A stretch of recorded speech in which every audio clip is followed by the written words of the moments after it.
What is life? What is death? What am I doing here? Who am I without? I sat up in bed and I realized in that instant of sitting up in bed and breathing, I went, "Ah," like this breathing in air. I realized I hadn't been breathing the whole time that I would have been in this experience. And I made that sound so loudly, it woke Tony up, and he sat up and said, "What's wrong? What's wrong?" And I said, "I don't know, but my life will never be the same again." It got bigger and bigger and brighter until it was filling in every direction, and it was made up of lights and flames and white, and just got closer and closer, and then all of a sudden it hit me.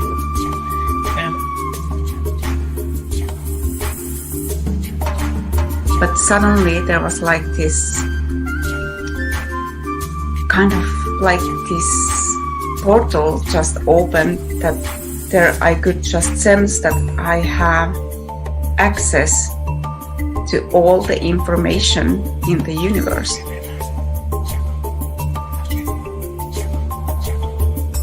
So I had like this very deep connection with my team, offered up this prayer, and within like 2 months, my entire life fell apart. So, spirit doesn't mess around. When you ask, it is always given. And then in that dream, I understood that what I am is mirrored throughout the whole cosmos, that I'm part of all of that. I am literally part of everything in the cosmos, and all of that is part of me. It can be seen by me through these mirrors. And so I felt like this web of life, you cannot unplug from it. You cannot get out of it. No matter what you do, you are in it, and it is glorious. And all of that energy and potential and creativity and possibility is ours. And that all of the universe is reflected in our very being, in our very selves. And everything that we are is reflected throughout the whole universe too. There is no separateness. There is no such thing as anything being separate.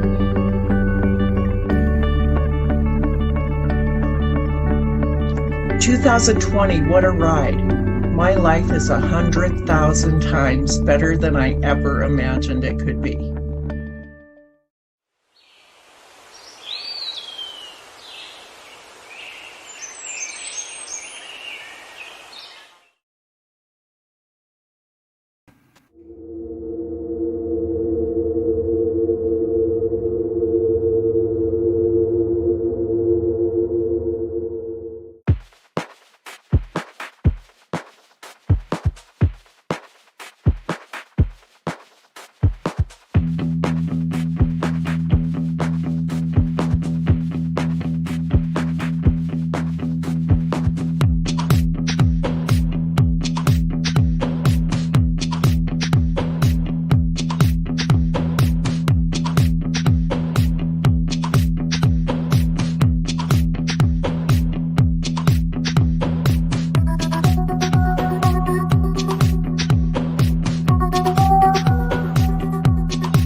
Good afternoon, everyone, and welcome to another episode of the Buddhist Biohacker.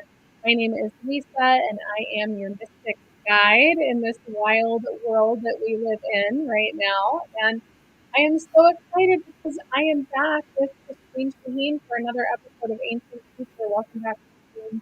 Thank you. Yeah, love it.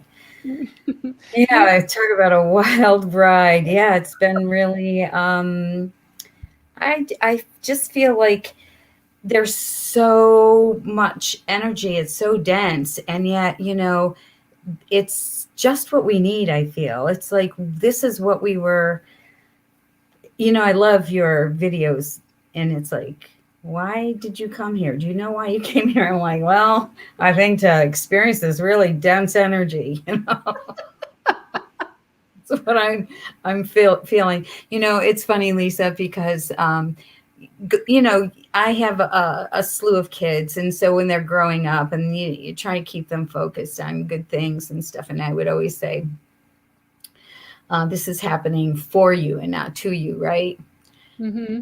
This is happening for you and not to you. So this morning I'm getting ready to come see my mama, which, you know, I'm in her space right now, is like feeling all this energy, and it's just everybody saying the same thing. Wow, wow, you know, and I was like, wow, this is happening for you and not to you. And I'm like, okay, I haven't figured out what the for, what the for, but but I'm holding on to that it is happening for us and not necessarily to us. So I like that so much. And it's like your butterfly, you know, we were looking at your beautiful butterfly before, and, you know, it's happening for us to whatever, you know.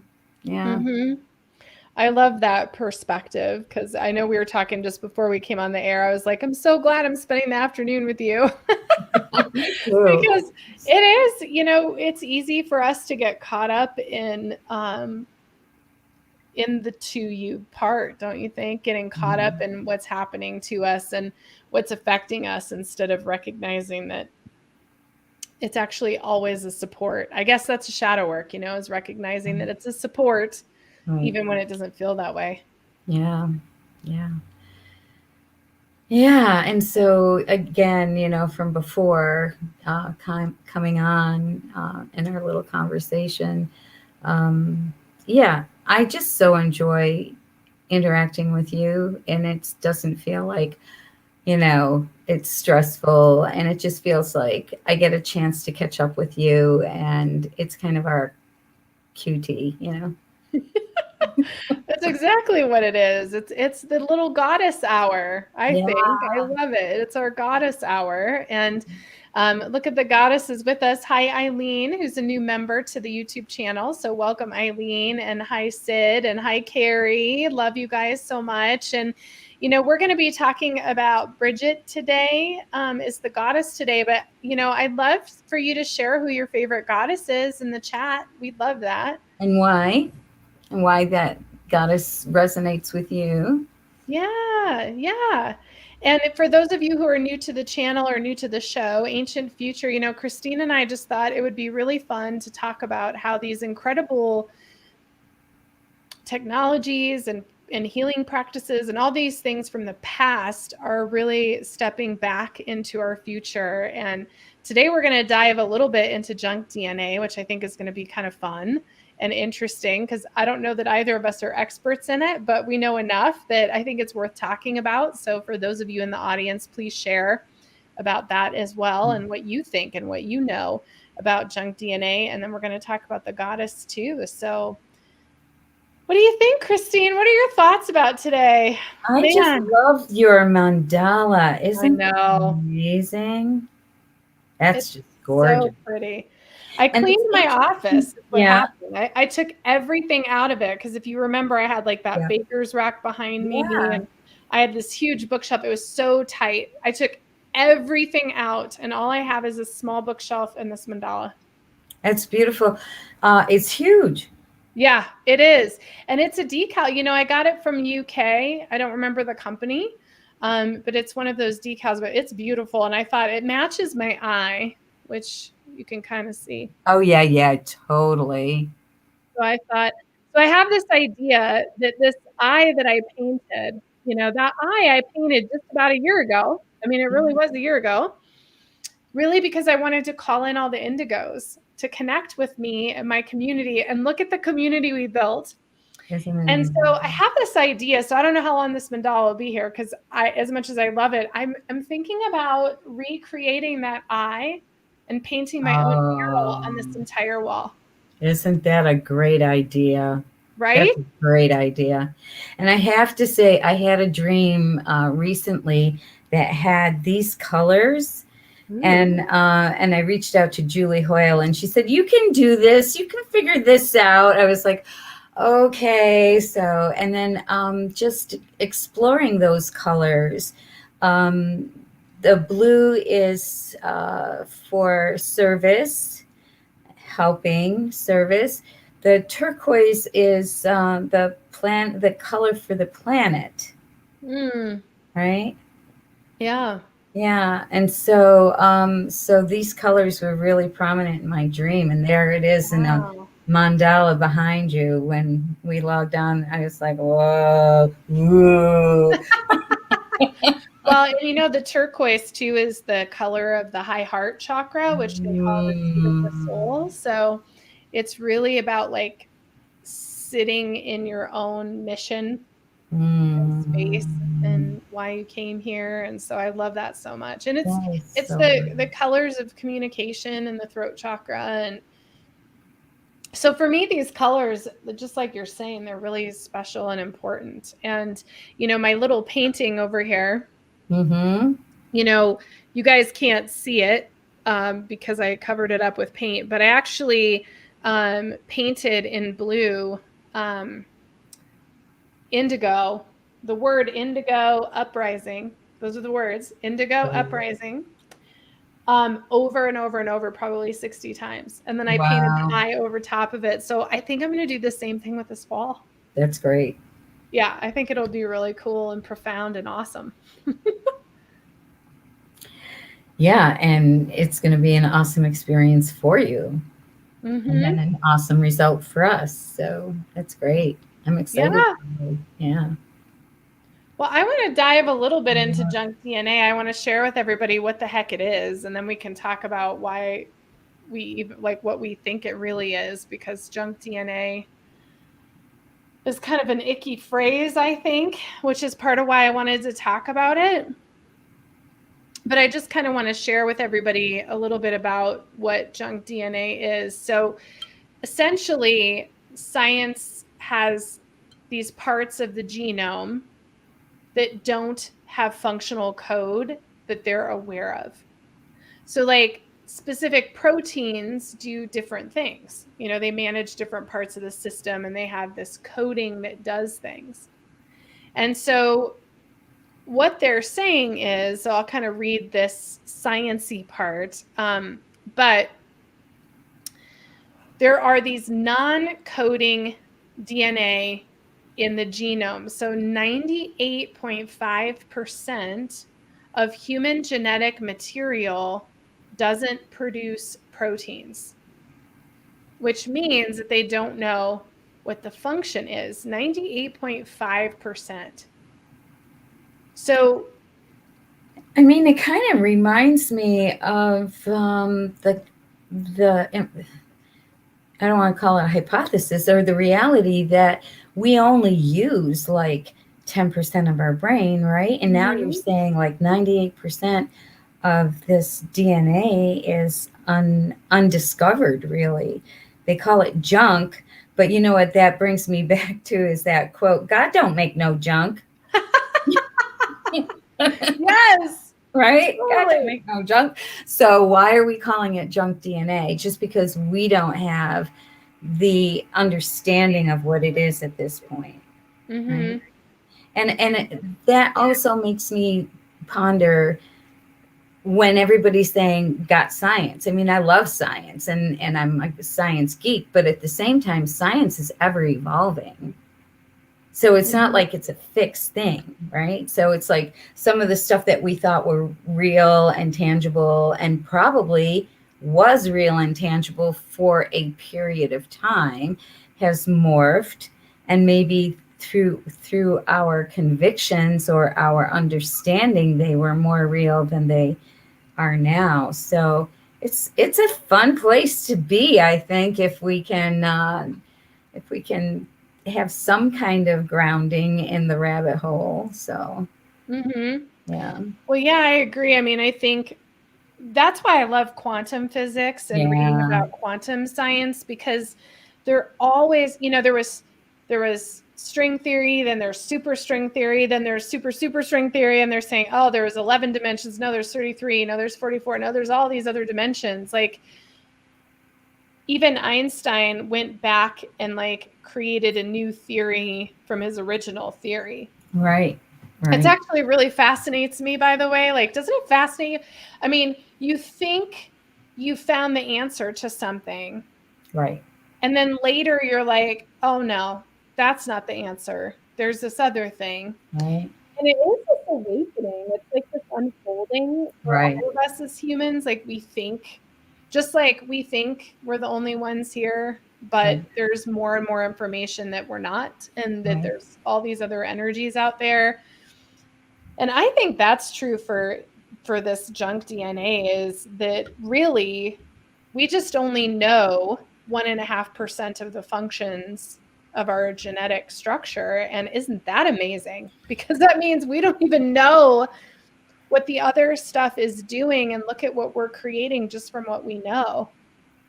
And there's these whole other pieces. And I was thinking about this because I wanted to talk about this today, and I was excited to talk to you about it, because I think that the light code activations, these energy activations we're receiving and that are coming from other spaces, are actually activating new genetic structures, and there's a lot of conversation, like moving from the double helix to the triple helix to the, 5, the quintuple helix and all this nonsense. I say nonsense, it's not really nonsense, but I think the point is there's all these pieces and parts of ourselves that we're not even activating, which goes in line with epigenetics. There's genes that we can turn on, and there's genes we can turn off, you know? Yeah.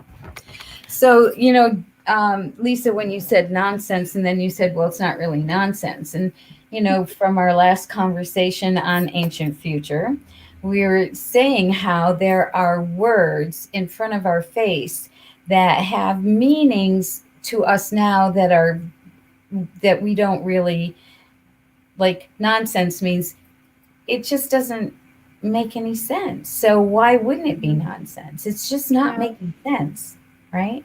Yeah.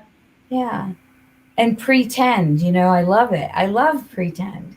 And it's funny because people say you can't just start saying things like defining words like that. But no, if you understand Latin and roots, and I took some Latin.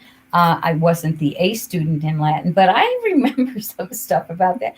But you have your, pre is before, and tend is to nurture and take care of. So you're nurturing and taking care of something before it happens. So when we say to our little ones, well, go pretend, right? Go make believe. Well, you're making a belief, Oh, and this is nonsense, but it's nonsense in that it's just not making sense. Yeah. Right? Yeah. Yeah. Well, what do you think we do with all this? I was thinking a lot about the Lemurian culture, because when you read about Lemuria, I mean, these beings were light. They lived off liquid light. They were telepathic. And I think that has to be in our genetic structures that's been like shut down or turned off.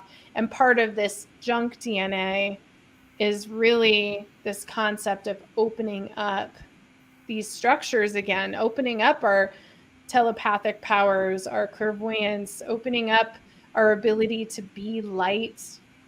Like, don't you think? Oh, I absolutely agree, because Lisa, in some of our story, and I'm refraining from saying history, right? Just because, who's to claim it, a him or a her. But in our story, we have been told that we used to be light worshipers, right? But if we really consider if that is a worship or if that was a consumption, right? There are certain times of day that you can look at the sun and it's not going to burn your cornea, and people would go for the sunrise or the sunset, and they would expose their bodies to the sunlight. And I remember Lena Moon, she had gone out to Portland, Oregon early in after college and stuff like that. And she called me one night and she said, "Mom, I just met this person that has been practicing human photosynthesis for I don't even know how many years, so I don't want to say it. But when you talk to Lena Moon, you might want to ask her about it." And so I was like, human photosynthesis, this makes so much sense because we need the green plants. And what's to say that we can't ourselves also do that?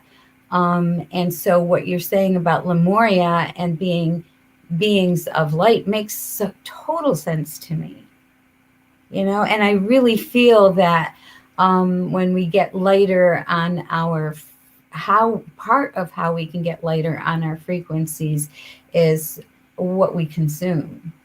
Mm-hmm. Right? Yeah. So interesting. Jumping down that rabbit hole with you, girl, again. I know. I love it though. Well, and let's talk about consuming because man, the struggle is real.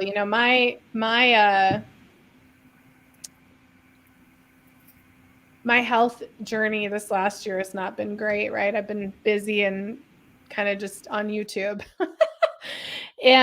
But at the same time, I'm going through these spiritual changes. And I'll tell you what, like when you talk about vibration and energy, I'm definitely feeling that real push of like, it's time to let go of some of the things that I've been eating, and going into things that really feel light in the sense of that word, not light versus heavy, but light versus dark. You know what I mean? Uh-oh, did I freeze?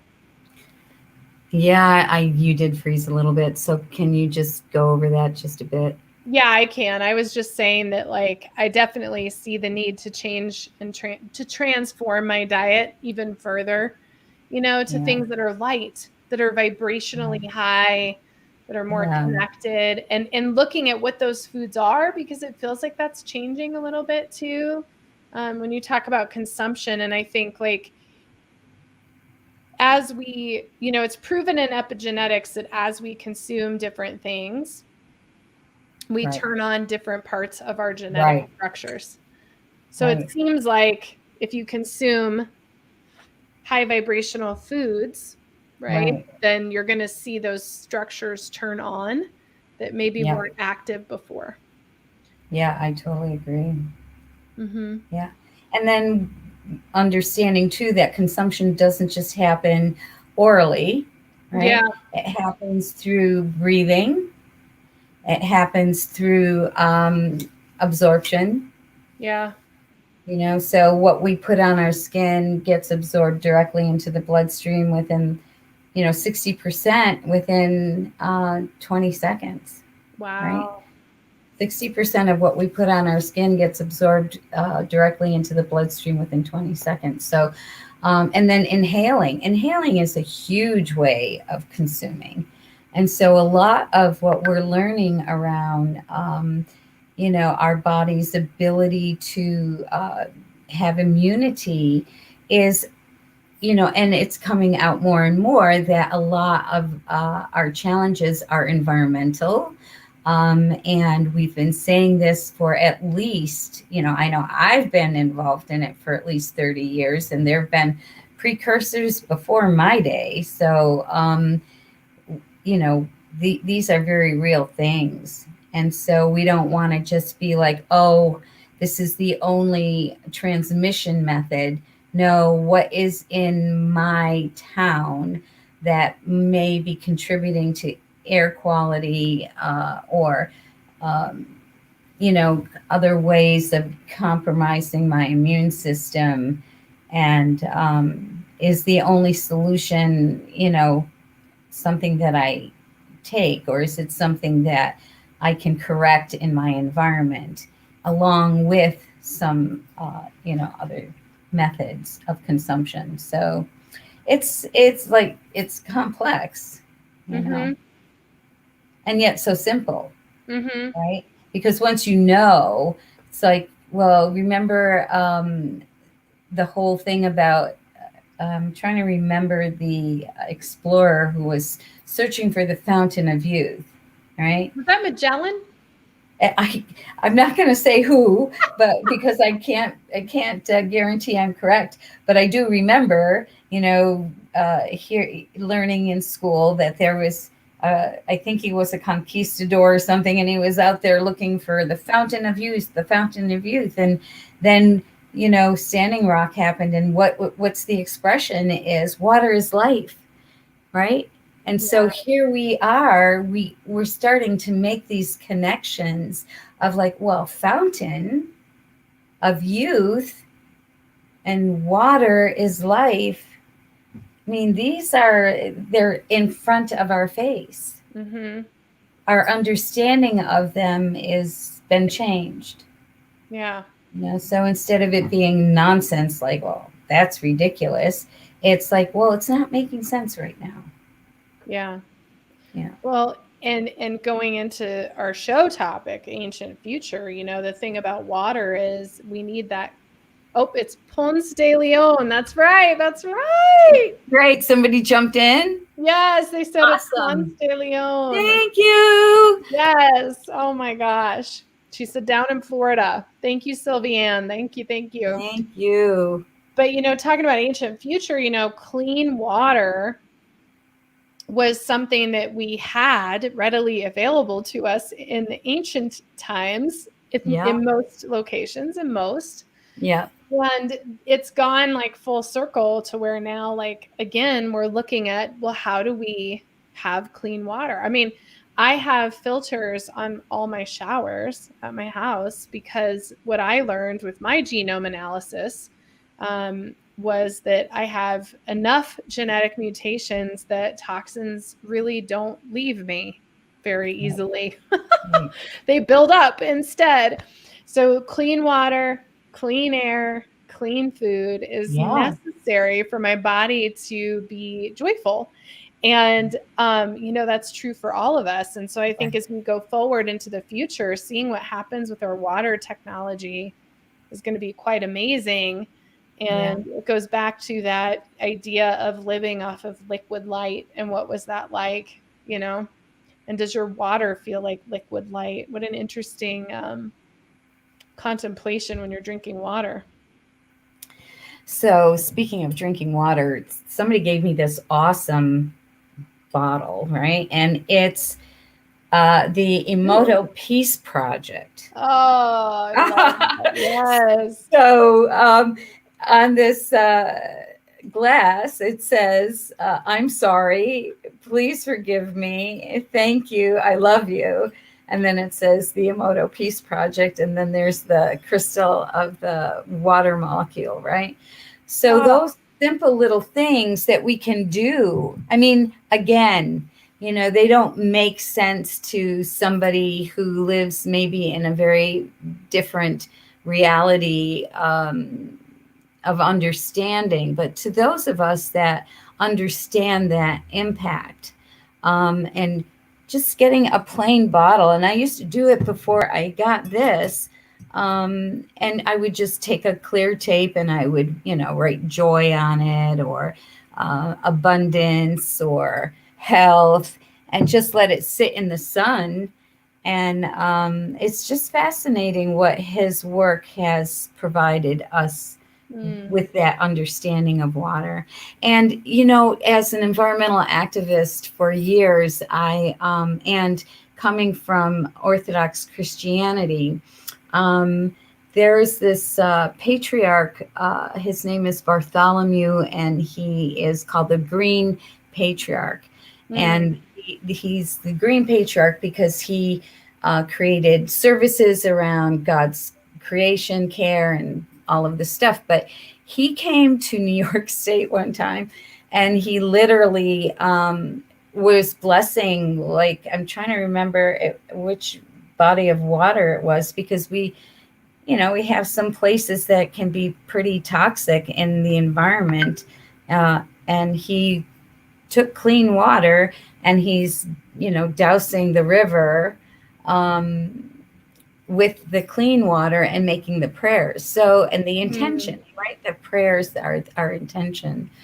And when people sometimes would say to me, well, you know, recycling doesn't work because there's no closed loop end. I'm like, yeah, but isn't it important for you to do it regardless if they're actually doing their part of the commitment?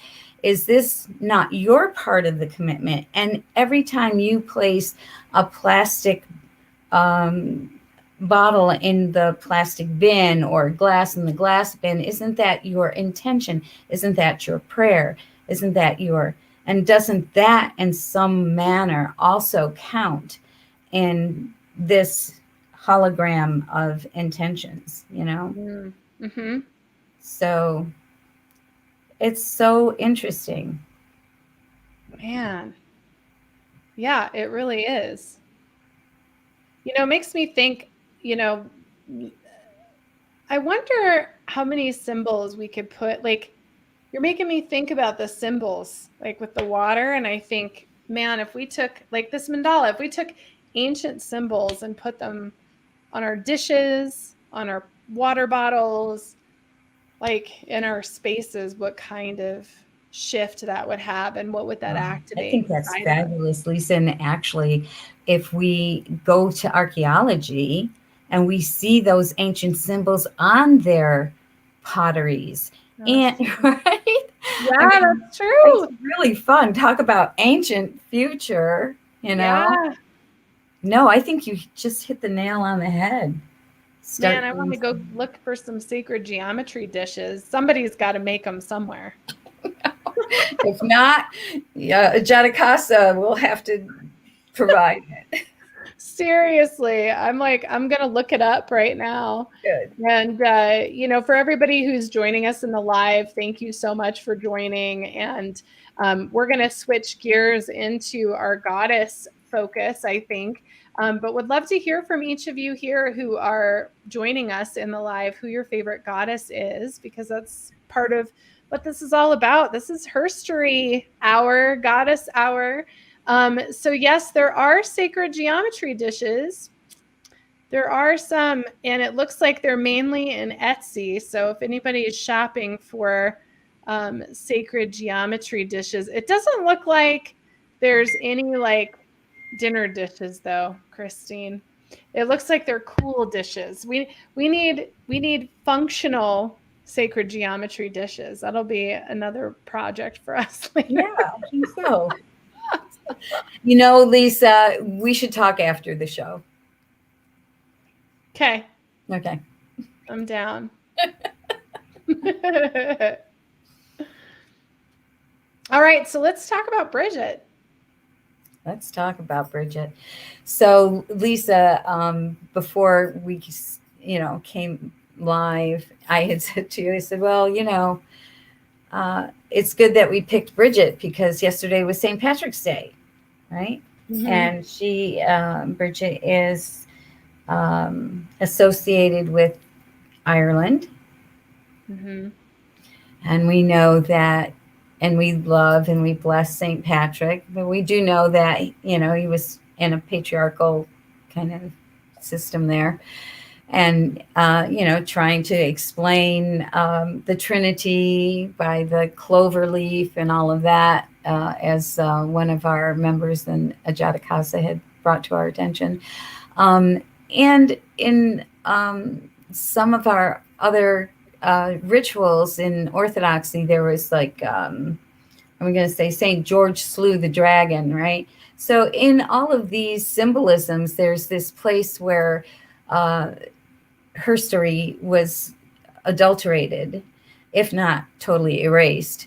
But so Bridget, I'm really happy to bring her to our awareness today, since we had this wonderful, even though it was mostly remote, I think YouTube had some really wonderful St. Patty's Day sort of virtual parades and stuff like that. And it's just wonderful to see the Irish people be they're so resilient, and they're just so lively, and their dance is just so, and music is just so uplifting, you know. And it's a culture that has been compromised for a long time, you know.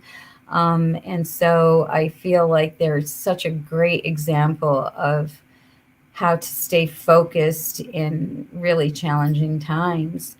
And so here we are with our Bridget. And what I learned about Bridget, was from an Irish girlfriend who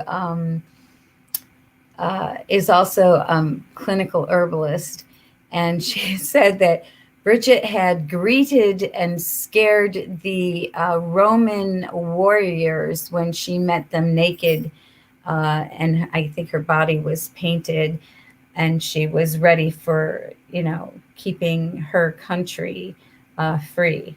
And so that was my first experience with Bridget. But then I see here too that she is associated with wisdom, poetry, healing, protection, blacksmithing, and domesticated animals. So that is a little bit more of understanding Bridget's piece. But you have Irish roots, so you might have a little bit more information. I don't know if I have more information, but yeah, I'm Black Irish. So and I loved your poem that you posted in the Jatacasa. I love it. So great. You know, I love it too. I went to school at Naropa University in Boulder in my early 30s and to study contemplative psychology, and turned out I really loved my writing classes. Oh, look. Cauldron's coming to visit us. Yay. I know. She's like, here, hold on, let me get her, because she's trying to get my lap around all these cords. Aw. She's our little jaguar totem. That's what I've decided. She's my mini jaguar totem. Yeah, that was great too. Your post on the jaguar was awesome. So if anybody doesn't know about a Jatacasa, then you really need to find out, because Lisa has created this amazing space for us where it's, you know, private, and we get to share what we want to share, and nobody's judging us, and it's awesome. Thank you, Lisa. Oh, I love it so much. I'm getting so much love for my little yeah right now. Yeah. But yeah, so anyways, I ended up taking creative writing. And I loved it so much. And I wrote so much poetry during that time, but that one always cracks me up because it's so Irish. It's so great. It's so great. But yeah, so I'm Black Irish. My maiden name is Toll and comes directly from O'Toole. And my family came over on the Mayflower.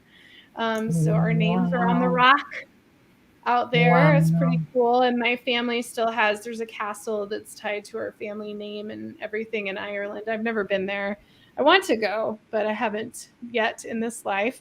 But so I remember growing up, my grandfather had all these like bar napkins with like clovers on them. From the Irish bars and from St. Patrick's Day and things like that, like hanging in their house. So I remember those being in the house when I was a kid.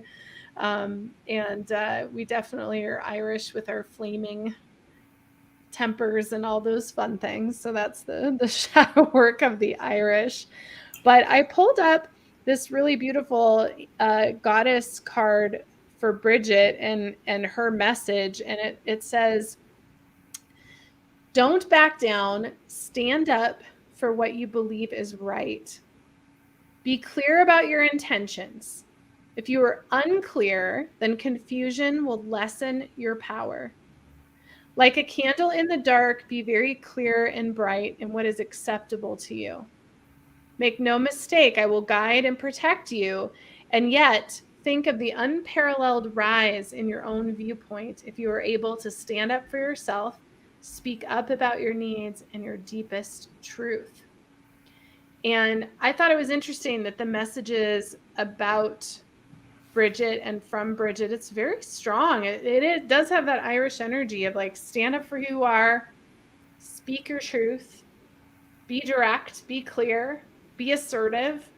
You know, it's kind of a very female empowering, I feel. It totally is. And when you think about it, those are all the things that women are told not to do from young ages, right?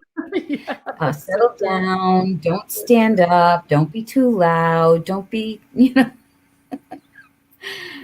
don't be a bully or bossy. It's like, well, I'm not a boss, but I do want to say what I want to say. It's interesting. Mm-hmm. Yeah, Well, I yeah. love that message. Well, yeah, I mean, we really get taught, like, as women not to stand up, and if we do, it's like wrong. You know, it's kind of a backwards thing, isn't it? Yeah.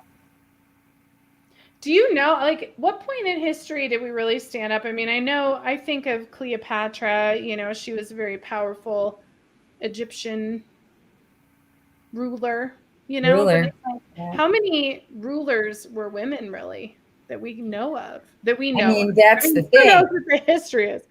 I know. I mean, that's the thing is that we know of, right? Because the victor writes the story, and so we just don't know of them.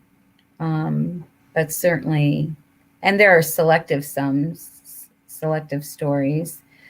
And yes, they've been brave women because, whether she was Esther or Rachel in the texts that were handed down to us, they were strong women.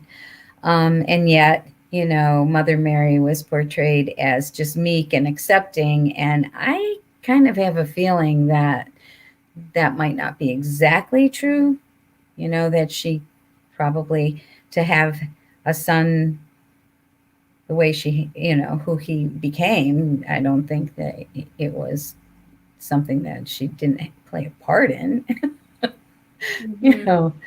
but yeah, I think that is true. And knowing that our story stretches way beyond the 6,000 years that we've been taught, right? Then we know that there's a lot that has been omitted purposefully and unintentionally too, probably. So, yeah. Heidi's sharing, she says that Bridget is honored by pagans on Imbolc in early February. Bridget crosses protect homes from fire. That's interesting. Thank you, Heidi. And so good to have you here. I can't see who's on, but I know Heidi. Yeah. Well, and we've also got Carrie says her favorite goddess is Athena. She said she's her favorite because she treasured agriculture and counseled warriors to gentleness. She said we can do both. And Sid says Mary Magdalene. Yeah. I'm so happy that she mentioned Mary Magdalene because we don't necessarily categorize them as goddesses, but But they are. But they are. Yeah. Yeah. Well, yeah, and the Mary, Mary, to me, Mary is more of like a memory complex. Like I feel like it's whether it's Mother Mary, Mary Magdalene, Sid's mentioning Sophia, which a lot of people relate to Gaia. Right. This really is this divine feminine mother, because even Kuan Yin, I think, could go in that place. Like to me, it's more of a memory complex that we're tapping into of the memories of the Divine Mother, and the Holy Grail. And what that represents. That's why the Ace of Cups is my favorite tarot card. I have them right here. I'll pull it out because it has the chalice, which is supposed to be the Holy Grail, and the communion cracker above it. I'll pull it out here. And that's part of the symbolism. It has an M on it. I mean, it's for Mary, but which Mary, and what aspect of her. So here it is right here in Rider Waite. So you can see it as the dove. Oh, yeah. The chalice, it has the communion cracker there. And when you flip it upside down, it's the M for Mary. Oh, wow. That's awesome. Isn't it? So, it's the hand of God and the Holy Grail. right? That is great. Mm-hmm. And Sid saying Mary Magdalene, the woman who knew the all. Sophia, symbolic for our quest for Christ, the kingdom of God, enlightenment, and home. Yes, for sure. For sure. Beautiful. So to me, Bridget is like the warrior aspect of that. Like, you know, Cauldron, this little girl down here who's on my lap hanging out. Look at how cute she is. She's so cute. But she's an Aries cat. And I'll tell you what, I'm totally convinced that she is my little mini jaguar totem, because jaguar is my power animal. And she is a black kitty. And she is wild. She is a wild and free woman. There is like no taming her. There is no holding her back. She's hurt herself so many times and she doesn't care, because nothing's going to stop her from doing what she wants to do. And that to me is that Bridget energy, isn't it? That like fiery, I'm just going to go for it. I'm just going to do what I came here to do, and nothing's going to stop me and nothing's going to get me down. Yeah. Yeah. Yeah, she had her little bang up was it a month or so ago? Mm-hmm. And she stunned herself and she was kind of needing to take care of herself for a few days. Yep. Yeah. Yep. And she did. She rested for a little bit, but she bounced back way faster than I thought she would. Yeah. And then she went and hurt herself again. She was like hobbling around the house with like one eye closed, like hobbling with her legs because she hurt her leg and her eye. And I was like, oh my gosh, but she's okay. She's okay. But she's feisty, and it makes me giggle because it's like, she reminds me, like, you know, to be feisty. Yeah, exactly. Yeah. So, well, she tapped into some of her junk DNA. She did. Well, and again, it's that Irish, you know, the Irish spirit and the energy of like what we're talking about with between St. Patrick's Day and the goddess Bridget. Like, do you remember, what's her name? She was the actress who played the mother in Parent Trap with the red hair, beautiful redhead. Oh, yeah. Oh, what was her name? If anybody knows what it is, I cannot think of it, but she was the mom on Parent Trap, and she also was in many, many movies. Really beautiful redhead, but she was a Irish woman, and she was just a spitfire. And that is the essence of the Irish woman. Like, they're very, like, oh yeah, man, we're not to be messed with, really. And exactly. I think that energy, there's a place for that in this world. You know, when we talk about that aspect of the goddess and the divine feminine is, you know, not taking any shit from anyone. You know, there is something to be said about that. Absolutely. And when you posed the question a little bit ago about, you know, maybe contemporary goddesses, I mean, what came to my mind was the suffragette movement. Mm-hmm. You know, and I don't know if you've had the opportunity to view Iron-Jawed Angels. No. Oh, girl, you want to talk about goddesses and standing up for what's right in the world and what they would not compromise on, and Iron-Jawed Angels. So if anybody needs any kind of examples for contemporary no nonsense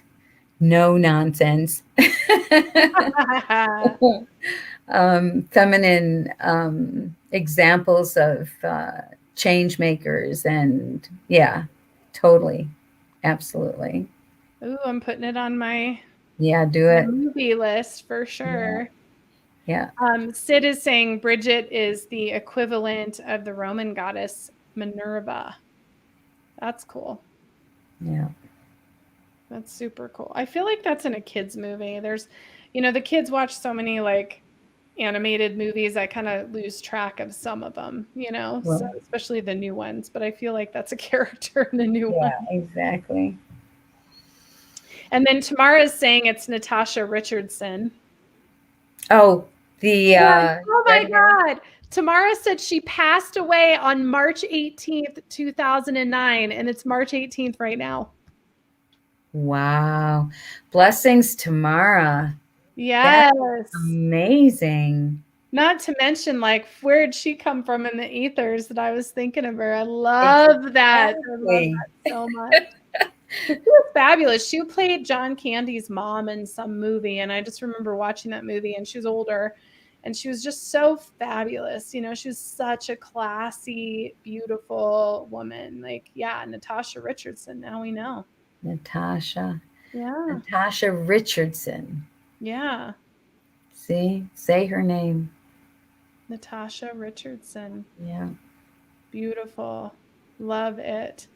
Sid says we have to dig for the divine feminine. Isn't that part, you think, going back to this junk DNA? Like, it's not Right. junk. Right. Just like the divine feminine, you know, like you're saying. I mean, oh, she was married to Liam Neeson. There you go. Wow. That's a couple. Whoa. We're learning more and more. I know, this is great. Thank you for putting it up there. That's awesome. Buddhist biohackers, entertainment tonight. Yeah, right. And so you were saying just before Liam kind of showed his head here. Yes. Yeah. Oh, about the junk DNA. Yeah, and the Sort searching of for like the discovering. Yeah, no kidding. That's Mhm. really great, Lisa. Mm-hmm. Because we're unraveling our story, our herstory, having to rediscover it, and we're having to rediscover some of this, what we would call latent DNA. You know, and then you have the work of like Carolyn Mice or Dr. Joe Dispenza, and they're all helping us kind of tap into those places, right? Mm-hmm. Yeah. Yeah. Well, and how much of what we're not using right now is feminine energy, I wonder. Yeah.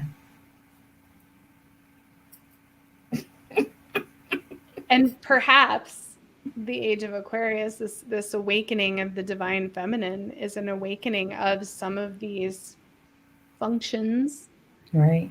that he has not been able to explain. Right. I mean, that's the thing, is the history says there's a lot of stuff. Oh, you don't need this organ. We'll just cut it out. You know?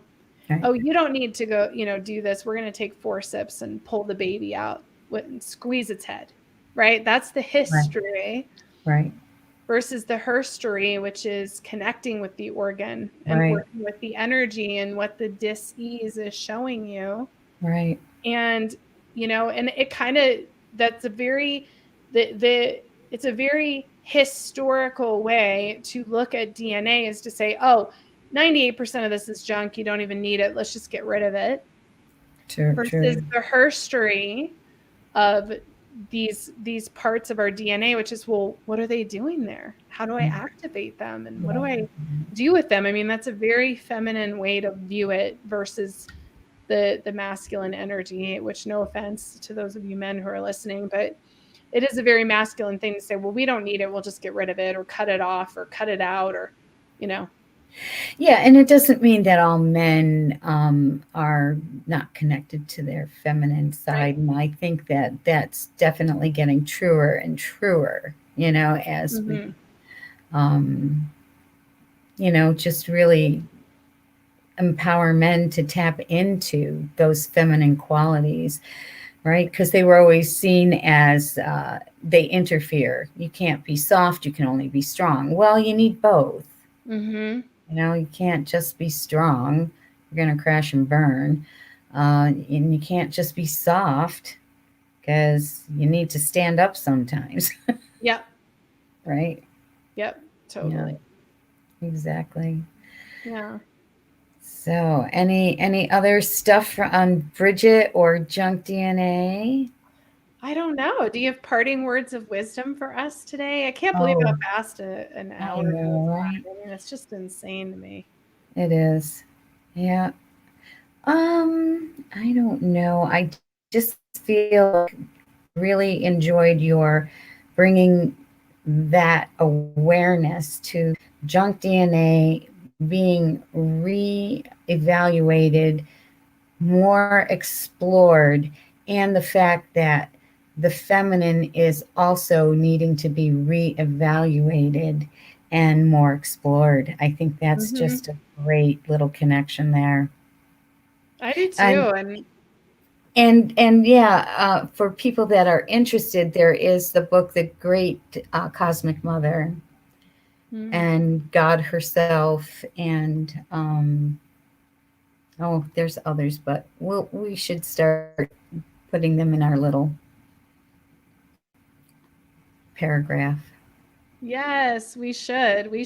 And if you guys have ideas like about what you want to talk about in here, we would love it, because we'll be back in a few weeks to talk more about all of this great stuff and about our ancient future. And, it's kind of a little playground for me and Christine. So whatever you guys want to know or explore or share, if there's a goddess you want us to focus on for next time, we'd love that.